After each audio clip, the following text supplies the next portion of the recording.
మీ business ఏదైనా మీ ఊర్లో promotion చేయాలంటే అది సుమన్ టీవీతోనే సాధ్యం. ఇప్పుడే సంప్రదించండి. Welcome to Suman TV.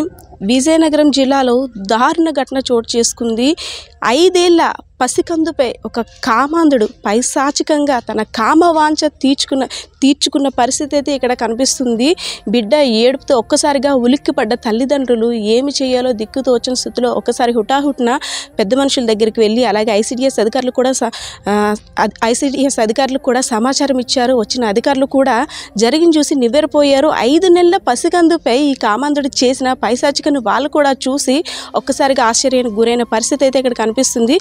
Vizianagaram జిల్లా బొబ్బిలి నియోజకవర్గం బాడంగి మండలానికి చెందిన ఐసిడిఎస్ సిబ్బంది ఇక్కడ ఉన్నారు, అధికారులు కూడాను. మేడం చెప్పండి, అసలు మీరు వెళ్ళేసరికి కృష్ణవేణి గారు నమస్తే అమ్మ. నిన్న ఇందాకలు వెళ్ళేసరికి ఏం జరిగింది, అక్కడ బిడ్డ ఏ పరిస్థితిలో ఉంది, ఎలా ఉంది?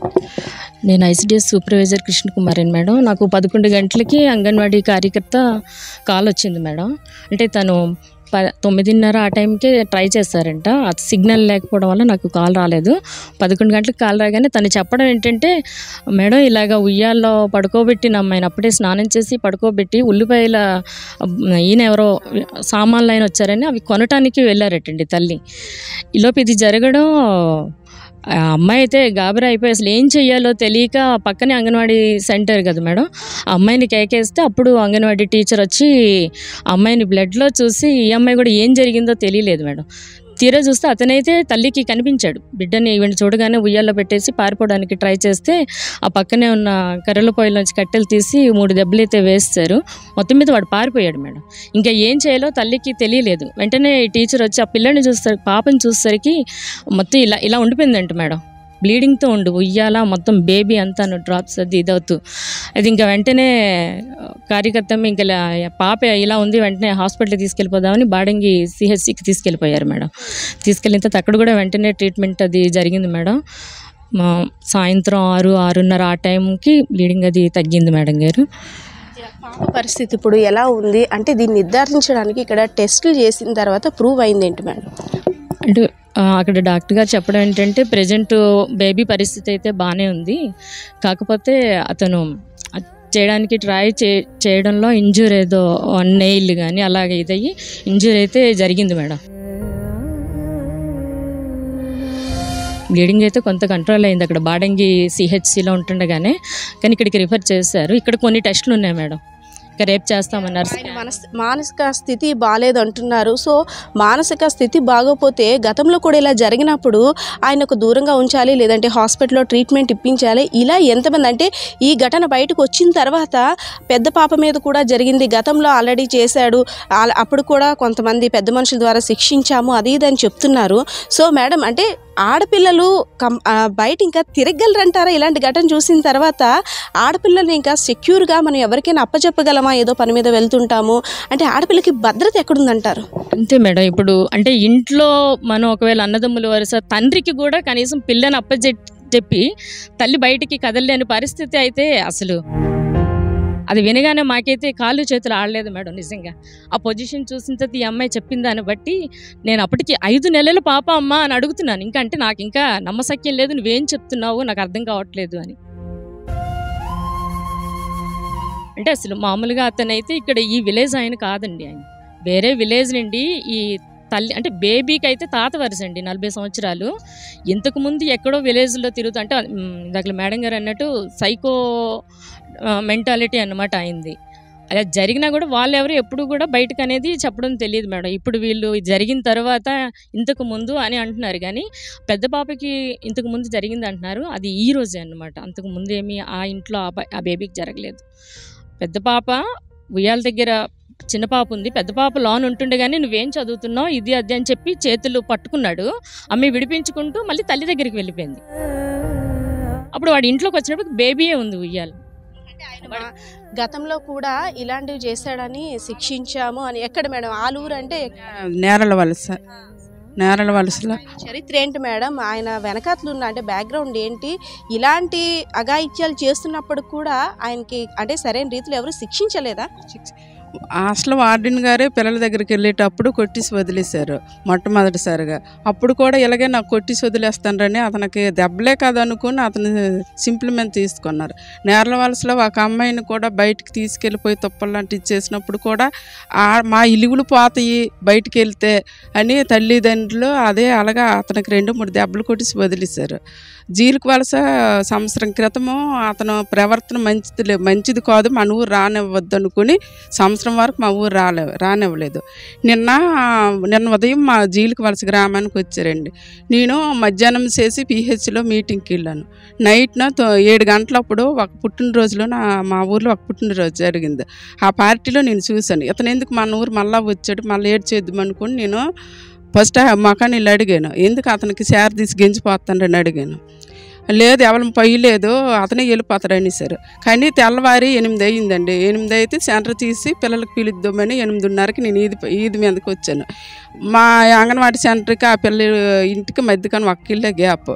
ఈలాగా తల్లి సామాన్లు అతను రావడము, ఆడవాళ్ళు అందరూ సామాన్లు తీసుకోవడానికి వెళ్ళిపోయారు. ఆ ఈదిని ఎవరు లేరు. మా అంగన్వాడీ పిల్లలు కూడా కుట్టి అతని దగ్గరికి వెళ్ళిపోయారు. ఈలాగా అమ్మ నేను చెల్లి ఉంది, చెల్లి దగ్గర నువ్వు ఉండమ్మా నేను సామాన్లు తీసుకుంటాను అనుకుని పెద్దానికి పెట్టేసి తల్లి కూడా వెళ్ళిపోయింది. నేను అలాగా ఆ రోడ్డు పైన ఉన్నానండి, సీసీ రోడ్లోను. తను ఏడు చేసింది, నువ్వెన్ని చదువుతానవమ్మ అనుకుని 2 చేతులు పట్టుకొని దాన్ని ఏటు చెయ్యాలనుకోండు. పెద్దవి కాబట్టి ఇడిపించుకొని అది పిల్ల 10 మందిలోనికి అలా అమ్మ ఉండడము, అక్కడ చెప్పాలా వద్దా ఈ విషయం అని తల్లి దగ్గర అలా ఉండిపోయింది. ఈలాగా ఈ పిల్ల చిన్న పిల్ల మీద అతను ఇచ్చేయడము, పక్క అతను ఒంట్లోని బాగులే గడప దగ్గర పడుకుని ఉన్నారు. ఆ ఉయ్యాల దగ్గర ఆ మనిషిని చూసి ఆ పిల్లకి ఎక్కుపెట్టి గట్టిగా ఏడ్డాము. ఆ పక్క అతను విని ఆ పిల్ల ఎందుకో ఏడుస్తుందో ఆ ఇంట్లోని దూరాడు ఎదవడు. అర్జెంటుగా వాళ్ళ అమ్మాళ్ళకి చెప్పంతే ఆ తల్లి వచ్చి ఆ పిల్ల కీర్తన వాళ్ళ అమ్మకి ఆ కీర్తనకి చెప్తే తల్లి మామూలుగా గల ఏడుస్తుంది, ఎల్లమ్మ చెల్లికి ఎత్తుకో అనుకుని పిల్లకి పంపింది. తను ఆ పిల్ల వెళ్ళేసరికి ఆ పిల్లని ఇలా పట్టుకుని ఆడ చేతుల్లోనే ఉండిందట. ఎప్పుడు అమ్మ చెల్లి తాత చేతిలో ఉంది, బ్లడ్ వచ్చేస్తుందమ్మా అనుకుని చెప్పగానే తల్లి పిల్ల వచ్చేసరికి ఉయ్యాల్లో నేసి పారిపోవడానికి చూస్తున్నాడు. అప్పుడు తల్లి ఏడు చేసింది, నా కూతురికి ఏడు చేసేవరే ఎందుకు బ్లడ్ వస్తుంది అంటే నేను ఏడు చేయలేదు, ఏడుతుందని పట్టుకోను అనుకుని అంతే. అంతలోకి మేము లోనికి వెళ్ళిపోయాము. ఏడు జరిగింది అనుకున్నంత పిన్ని ఎలగెలగ జరిగింది పిన్ని అనేసరికి అక్కడ పట్టండి అనేసరికి అక్కడ పొయ్యి దగ్గర ఇప్పుడు ముజ్జులు కర్రలు ఉన్నాయి, ఆ ముఖం మీద కొట్టిసింది. నేను ఆ పిల్లని పట్టుకోను, మరి ఆ పిల్ల ఇలా ఉండిపోయింది మేడం. ఉయ్యాల్లో పిల్లని ఇలా తీసి ఇలా నేను గొజం మీద వేసుకున్నాను. అప్పటికి ఆడ ముక్కంట నోటి అంటే బ్లడ్ అయితే బయట నుండి వాళ్ళకి తెలియదు కదా, అతను ఏడు చేశారు. ఇలాగా అతనికి పట్టండి అనేసరికి పారిపోండు.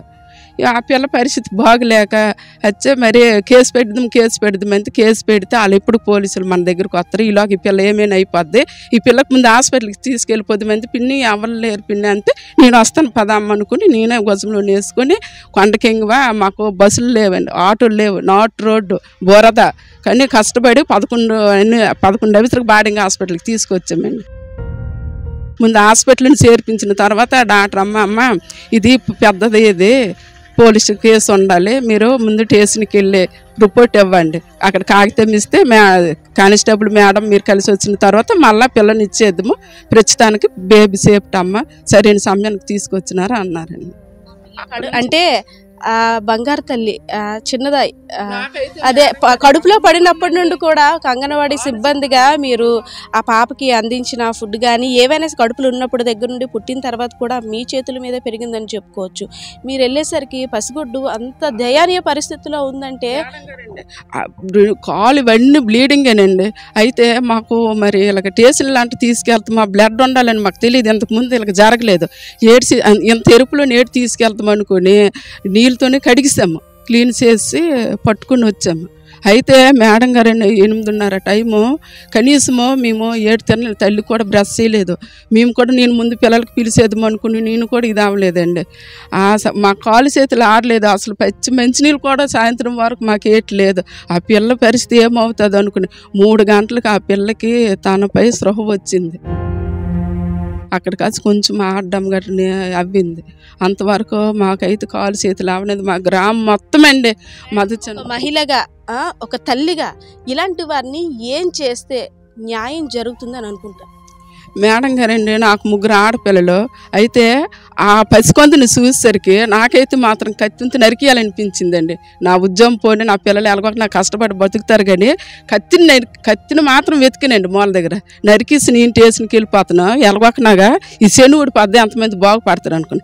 మా నాటి ఆడవాళ్ళకి కూడా ఒకప్పుడు మా ఊరు చెంటబడ్డాడండి. తల్లి వరస లేదు, అక్క వరస లేదు, ఏ వరస లేదు, వరస పోయి లేదు ఆ ఎదవడికి.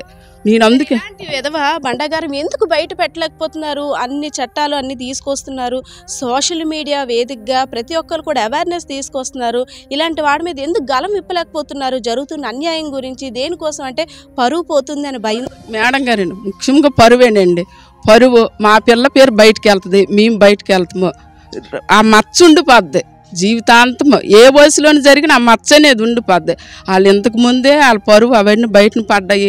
రేపొద్దున సంబంధాలు వస్తాయో రావో, రేపొద్దున ఏలెత్తి ఏ పిల్లైన తగువులు ఆడేటప్పుడు, అమ్మాయిలు తగులు ఆడుకున్నప్పుడు, తల్లిదండ్రులు తగులు ఏమైనా వస్తాయి కదండి ఊర్లో నన్నప్పుడు. ఎత్తు పొడుస్తారేటో ఒక మా విలేజ్లో అంట, మా పల్లెటూర్లు కదండి ఏవైనా ఎత్తు పొడుపు మాటల వల్ల మనం కుంగిపోవలసి వస్తుంది అనుకుని అలాంటివన్నీ కడుపులు వేసుకుని వెళ్ళిపోతే భగవంతుడే వాళ్ళకి తీర్పు చెప్తారు అనుకుని మా ఆలోచనలండి. మా గ్రామంలో అంట దేవుడే తీర్పు చెప్తారు, మనం ఎందుకు బయటికి వెళ్ళాలి. అమ్మ పొత్తిళ్ళలో హాయిగా ఆడుకోవాల్సిన చంటి బిడ్డ చూస్తున్నారు కదా. మనం బయటకు వస్తే ఏమవుతుందో, మన జీవితాలు ఏమవుతాయో, మన పిల్ల మీద తీరని మచ్చపడుతుందో అనే ఆలోచనతో ప్రతి ఒక్కరు కూడా ఈ కామాంధుడి వికృత చేష్టలు బయటకు రాకుండా చేయడం వల్ల 5 నెలల పసికంది ఈరోజు బలైంది. సో చాలామంది పరువు గురించి ఆలోచించి ఏమైపోతుందో, ఫ్యూచర్ దెబ్బతింటుందేమో అనే ఆలోచనతో చాలామంది అలానే జరిగిన అన్యాయాన్ని అణిచివేస్తూ నోరు మూసుకొని ఇళ్లలో ఉంటున్నారు.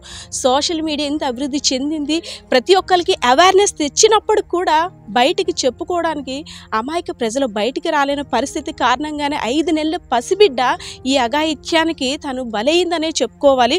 సో ఇలాంటి కామాంధుడిని ఎలాంటి శిక్ష విధించాలో కూడా ఇక్కడ చూస్తున్నారు కదా. ఒక్కొక్కరు ప్రతి తల్లి ఎంత ఆవేదన వ్యక్తం చేస్తుందో.